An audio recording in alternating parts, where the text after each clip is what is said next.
Here's a little tip I just learned. Now, see, I pulled that out, right? And this was nicely swiveling around, right? But because I have not cleaned it before, I thought I'd better take a better look at it. So I did. And have a little brush to, scrub her up.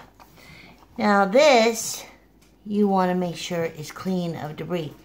So I'm turning this, and I notice this crack, right, because it's swiveling. Well, take it apart, folks.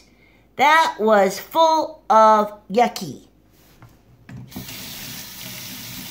Look at this. Look at this. Oh, look at this. Look at this. That's what was in there.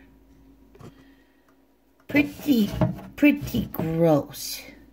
So, look at that. That's freaking gross. Yeah, yup, gross. Okay, we're gonna get this bugger cleaned up, and hopefully, I've concluded my problem. If not, then we'll continue.